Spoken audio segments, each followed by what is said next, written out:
कन्या राशीच्या लोकांना आपलं नाव होणं, प्रतिष्ठा होणं, आपल्याला मान सन्मान मिळणं, आपली आर्थिक स्थिती वाढणं, तुमचा बिझनेस असेल, व्यवसाय असेल त्याच्यात भरभराट होणं, नोकरीत तुमची प्रतिष्ठा वाढणं, नोकरीत तुम्हाला योग्य जागा मिळणं, तुमच्यावर एखादी महत्वाची जबाबदारी देणं जाणं, जिकडे काम करताय त्या तुमच्या लोकांकडनं म्हणजे तुमच्या हाताखालच्या लोकांकडनं म्हणा किंवा तुमच्या वरिष्ठ लोकांकडनं तुमचं कौतुक होणं, तुमच्या कामाबद्दल तुमचं कौतुक होणं, व्यवसाय असेल तर व्यवसायात सुद्धा तुमच्या क्लायंट्सने तुमचं कौतुक करणं, या सगळ्या गोष्टी कन्या राशीच्या लोकांना, कन्या रास किंवा कन्या लग्न असेल, जून महिन्यात घडणार आहे.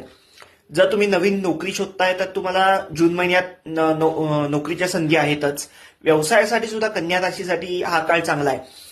जून मध्ये जरी पहिल्या दुसऱ्या आठवड्यात नाही मिळाल्या तरी साधारण तिसऱ्या चौथ्या आठवड्यात नवीन नोकरीच्या संधी मिळू शकतात कन्या राशीच्या लोकांना. आता मी सगळं ढोबळमानाने सांगत असतो. तुमच्या कुंडलीत कसे योग आहेत, दशा कशा आहेत, ग्रहस्थिती कशी आहे, नोकरी मिळण्याचे योग आहेत का, नोकरी मिळण्याचे योग असतील तर 100 काय 200% तुम्हाला जून महिन्यात नवीन नोकरीच्या संधी आहेत. थोडीशी आरोग्याची काळजी घ्यायला लागेल. पोटासंबंधी काहीतरी आजार संभवू शकतात, पण याच्यात सिरियस काही नाही, घाबरून जाऊ नका.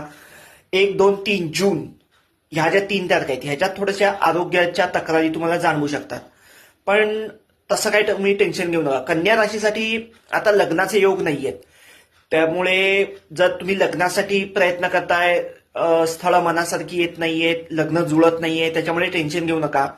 कन्या रास किंवा कन्या लग्नासाठी सध्या लग्नाचे योगच नसल्यामुळे त्या गोष्टी घडतात. तुम्हाला कन्या राशीसाठी 2026 मध्ये साधारण लग्नाचे योग आहेत. ते सुद्धा आता डिपेंड करतं तुमच्या कुंडलीवर. मी म्हटलं तसं हे सगळं ढोबळमानाने. त्याच्यामुळे जरी तुमचं लग्न जुळत नाहीये, लग्नाची बोलणी फिक्स होत नाही तर काही टेन्शन घेऊ नका. तुमचे प्रयत्न चालू ठेवा, देवावर विश्वास ठेवा, पुढे सगळं काही छान होणार आहे. All the best.